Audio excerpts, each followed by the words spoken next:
ഇങ്ങനൊരു ആവശ്യവും പറഞ്ഞ് പാർവതിയുടെ മുന്നിൽ ചെല്ലുന്നെങ്കിൽ നടക്കില്ല എന്ന് തീർത്ത് പറഞ്ഞ് പാർവതി മടക്കി അയക്കുമായിരുന്നോ?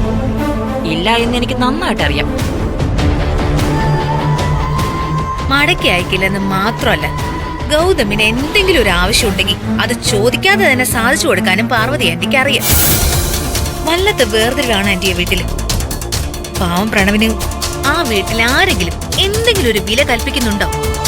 ഒന്നുമില്ലെങ്കിലും ആ വീട്ടിൽ ഇത്രയും നാളും താമസിച്ചിരുന്നതാണെന്നുള്ള ഒരു പരിഗണനയെങ്കിലും കൊടുത്തിരുന്നെങ്കിൽ യാചിച്ച് മുന്നിൽ ചെന്ന് നിന്ന ഒരാളെ നടക്കില്ലെന്ന് തീർത്ത് പറഞ്ഞ് ഇറക്കി വിടുവോ? അത് വിട്ടുകിട മോളെ. സത്യം പറഞ്ഞ പ്രണവിനെ ഈ ഒരു ആവശ്യവുമായി ഞാൻ ഈശ്വരമംഗലത്തേക്ക് പറഞ്ഞുവിടാൻ പാടില്ലായിരുന്നു.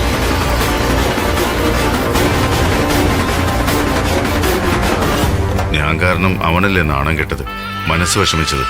പക്ഷെ പാർവതി ഇങ്ങനെ പെരുമാറുമെന്ന് ഞാനും തീരെ പ്രതീക്ഷിച്ചില്ല. എല്ലാം എന്റെ തലവിധി ഞങ്ങളെ.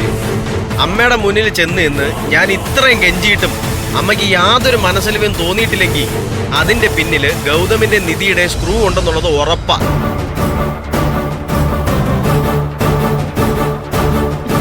പ്രണവിന് ജയിലിൽ പോവേണ്ടി വരും എന്നുപോലും പ്രണവ് പറഞ്ഞു നോക്കി. വേണമെങ്കിൽ ഗൗതമിന്റെ പേരിലുള്ള സ്വത്തും ബിസിനസ്സും ആവശ്യപ്പെടുന്ന കേസ് പോലും പകരം വേണ്ടെന്ന് വയ്ക്കാമെന്ന് പ്രണവ് പറഞ്ഞങ്ങളെ.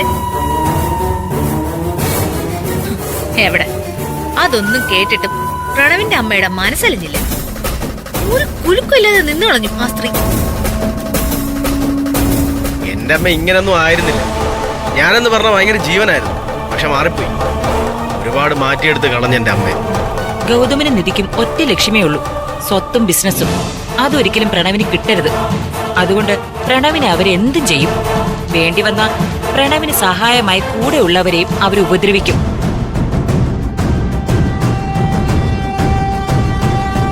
അത്രയ്ക്ക് ക്രൂര മനസ്സുള്ളതുകൊണ്ടാണല്ലോ നിങ്ങളെ സഹായിച്ചു എന്നുള്ള ഒറ്റ കാരണത്താൽ CKC പിടിച്ചുകൊണ്ടുപോയി കെട്ടിയിട്ട് ഉപദ്രവിച്ചത്.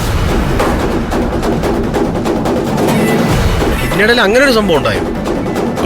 അത് വിട്, ഒരു ചെറിയ ഇഷ്യൂ. എന്താ അങ്ങളെ, എന്താ ഉണ്ടായത്?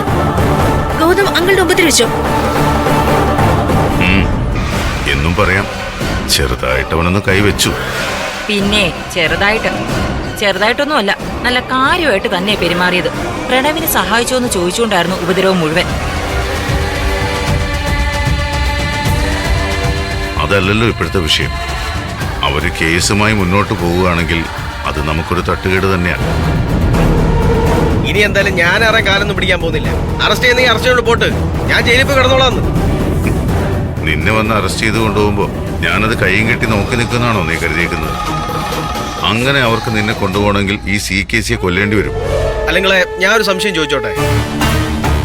അമ്മയെ കാണാൻ പോയപ്പോ അമ്മ എന്റെ അടുത്ത് ചോദിച്ചൊരു ചോദ്യമാണ്, ഗൗതം നിധിയും ചേർന്നാണ് നിന്നെ തട്ടിക്കൊണ്ട് പോയെന്ന് ഉറപ്പുണ്ടെങ്കിൽ കേസുമായിട്ട് മുന്നോട്ട് പോകുന്നതിന് നീ എന്തിനാ ഭയക്കുന്നതെന്ന അമ്മയുടെ ചോദ്യം.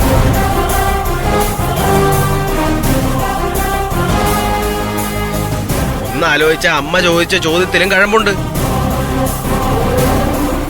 ഗൗതമും നിധിയും ചേർന്ന് തന്നെയാണല്ലോ എന്നെ തട്ടിക്കൊണ്ട് പോയത്. പിന്നെ ഞാൻ കോടതി കൊടുത്ത മൊഴി എങ്ങനെ കള്ളമൊഴിയാവും?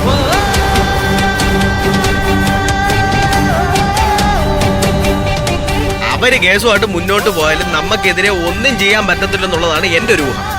പ്രണവിനെ ഉപദ്രവിക്കാൻ അവർക്ക് പറ്റത്തില്ലായിരിക്കും. ഞങ്ങൾ വക്കീലുമായി സംസാരിച്ചപ്പോ വക്കീൽ ബുദ്ധിയിൽ തോന്നിയൊരു കാര്യം ഗൗതമിന്റെയും നിധിയുടെയും നീക്കം CKCയെ ഉപദ്രവിക്കാനാണെന്നാണ്. കുറ്റം ചെയ്തവർ തന്നെ കേസുമായിട്ട് മുന്നോട്ട് പോവുകയാണെങ്കിൽ അതിന്റെ ഉദ്ദേശം എന്തായിരിക്കും? എന്നെ എങ്ങനെയെങ്കിലും ഇതിൽ തളയ്ക്കണം. എന്നിട്ട് ഞാനാണ് പ്രണവനെ പിടിച്ചുകൊണ്ട് പോയതെന്ന് കോടതിയിൽ മാത്രമല്ല പ്രണവനെയും വിശ്വസിപ്പിച്ചെടുക്കണം. അങ്ങനെ സംഭവിച്ച സ്വാഭാവികമായിട്ടും അങ്കിളിനോടും ആന്റിയോടും പിടങ്ങി പ്രണവോടും ഇറങ്ങൂല്ലോ. പിന്നെ നിരപരാധികളായ ഗൗതമിന്റെയും നിധിയുടെയും അരികിലേക്ക് തന്നെ പ്രണവ് തിരികെ എത്തും. അതോടെ എന്നെയും ഒഴിവാക്കിയെടുക്കാം. വീണ്ടും കാര്യങ്ങളെല്ലാം പഴയ പടി എത്തും. വല്ലാത്ത ബുദ്ധി തന്നെ രണ്ടെണ്ണത്തിന്റെ. ആ ബുദ്ധിയൊക്കെ അവരുടെ കയ്യിലിരിക്കത്തേ ഉള്ളൂ. വലിയൊരു മത്സരത്തിന് ഇറങ്ങണ്ടെന്ന് കരുതിയാണ് ഞാൻ പ്രണവിനെ ഈശ്വരമംഗലത്തേക്ക് അയച്ചത്. നനഞ്ഞിറങ്ങിയാൽ ഈ CKC പിന്നെ കുളിച്ചേ കയറൂ. അത് വിട് CKC, വരുന്നിടത്ത് വെച്ച് കാണാം. ഇപ്പൊ വന്ന് ഭക്ഷണം കഴിക്കേ, നേരത്തെ കിടന്നുറങ്ങാം. രാവിലെ അമ്പലത്തിൽ പോണ്ടേ? പ്രണവേ, നമുക്ക് നാളെ പിടിപ്പത് പണിയുണ്ട്. പിറന്നാൾ ഫംഗ്ഷന് ഗസ്റ്റുകളൊക്കെ വരുന്നത്. ഡെക്കറേഷനും കേക്ക് അറേഞ്ച് ചെയ്യലും ഫുഡിന്റെ ഏർപ്പാടും ഒക്കെ നമ്മളല്ലേ ഏറ്റിരിക്കുന്നത്. എനിക്കെന്തോ ആകെ ഒരു വല്ലായ്മ തോന്നുന്നു.